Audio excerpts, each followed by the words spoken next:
Welcome to the Alchemy of Friction. This is Tim Wright. Let me get some better lighting. All right.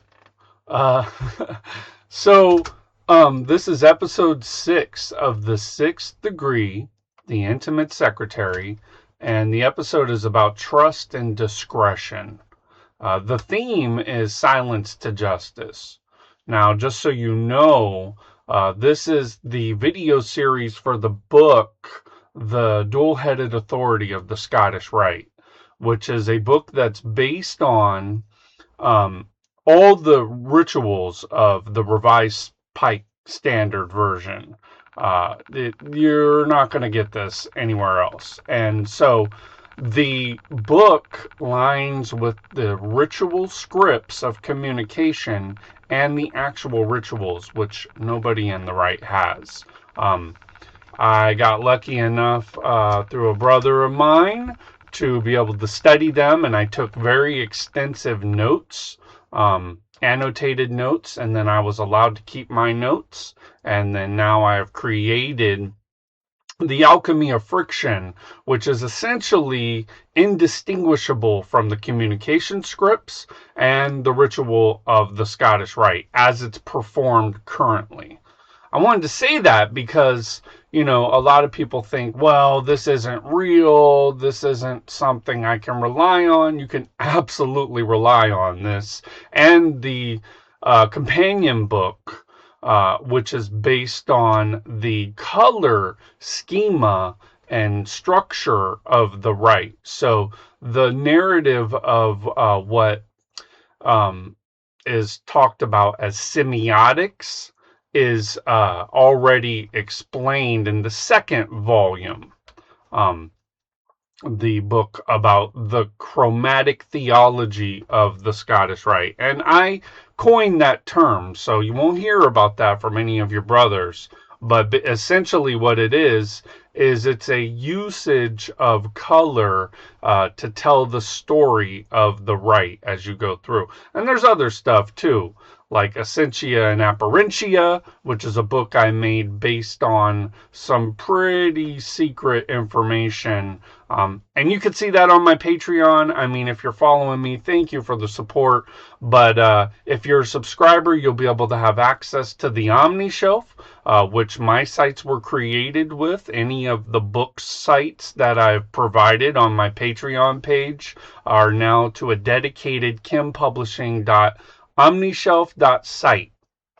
And then, of course, you have the link to whatever the book is, because I've made a lot of material trying to do what an archivist should do, which is make available your inner connections and materials to the people who care about it most. And usually those are outsiders. So by gatekeeping, I feel like we're just not in an era of where gatekeeping does anything. Even if you have this stuff, which I've published, you won't be able to figure it out. You just can't read it and figure it out. You have to be initiated into it. So, I mean, it's like, why are you violating the sovereignty of the Rite? I'm not. No one will figure it out. But what it'll do is augment and guide those who are part of the Rite.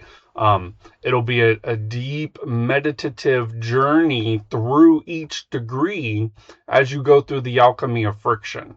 So, with that caveat, I'll read the script to you. Now the light in the chamber fades again to gold and violet. The seals have been set, the correspondence delivered, the veil drawn closed. The intimate secretary stands at the threshold of another lesson, his task complete, his silence intact. The air is still, but within that stillness something prepares to move. Every degree ends with a pause, but never with finality. The Rite unfolds like a spiral, and at each turn silence gives birth to a higher form of expression. The sixth degree ends not with rest, but with readiness. The secretary who has learned trust and discretion now stands prepared to translate those virtues into justice. Albert Pike wrote, "Silence and speech are two hands of truth. One guards, the other gives." The intimate secretary has learned to guard. The next degree will teach him to give, to speak rightly, to judge rightly, to measure rightly. What has been preserved through discretion must now be expressed through equity. The seventh degree, the provost and judge, is the natural continuation of this work. Where the sixth taught that every word must be earned through conscience, the seventh will teach that every judgment must be tempered by mercy. The moral diplomacy of the secretary becomes the ethical administration of the judge. The same balance endures silence and speech, restraint and justice, inner law and outer order. But before that transformation can occur, reflection must seal what has been learned. The intimate secretary's chamber is not abandoned. It becomes the inner court from which all judgment will proceed. For there can be no justice without trust, no mercy without discretion. The world outside must mirror the balance already achieved within. Albert Pike reminds us, quote, "The tongue that spoke wisely yesterday must be silent again before it speaks wisely tomorrow." Close quote. The Mason who moves from secretary to judge must therefore revisit silence, not as an end, but as a renewal. Each degree begins in stillness because stillness restores proportion. Rex Hutchins, in Bridge to Light, observes that every reconciliation prepares the way for judgment. The peace between Solomon and Hiram does not end the story, it establishes the moral foundation for the law that follows. The two kings reconciled become the archetype of balance, and their harmony becomes the law of the temple. The secretary as witness and recorder carries that law within him. He becomes the memory of peace itself. In the double-headed authority, this transition is described as the passage from internal correspondence to external consequence.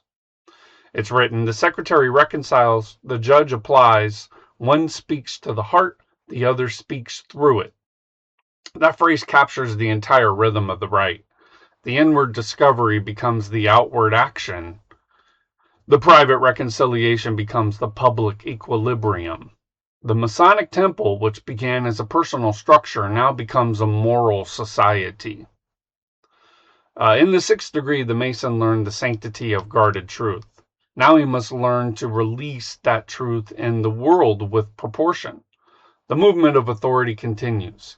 Inner to outer, divine to human, word to deed. The temple expands with every act of justice grounded in discretion. Pike calls this the governance of the word. He says, the true ruler is not he who commands, but he who gives measure to command. The intimate secretary has given that measure to language. The provost and judge will give it to action. Both require the same moral architecture, the alignment of conscience and law. Before leaving this degree, return once more to its emblems. The veil, symbol of restraint, reminds you that even judgment must remain veiled until understanding matures. The scroll, symbol of truth recorded, now becomes the law in embryo, truth prepared for its just expression. The interlaced triangles, once the emblem of reconciliation, now prefigure the balance of justice and mercy. Every symbol points forward to the same perfection, harmony and action. The intimate secretary's silence, then, was never an end in itself. It was preparation for wise utterance. The Mason's servants will henceforth depend on his ability to speak as he once listened, to act as he once waited. The still heart must now become the just heart. In the double-headed authority, the section is concluded with a single line that captures the entire transition. He who has learned to guard the word is now worthy to measure it. That is the doorway to the next degree. The Mason who has mastered discretion becomes capable of judgment.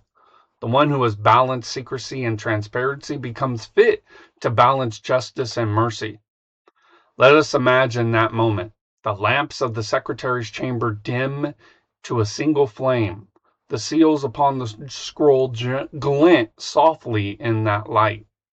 The initiate bows once, not in farewell, but in acknowledgement. The silence he cultivated here will not leave him. It will accompany him as the foundation of all his future speech. The heart that once guarded harmony will now pronounce it. The heart that once guarded harmony will now pronounce it.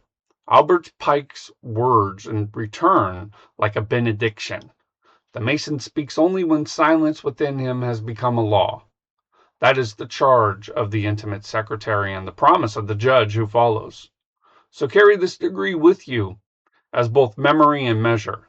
Let your words be weighted by silence, your justice tempered by mercy, your authority governed by humility.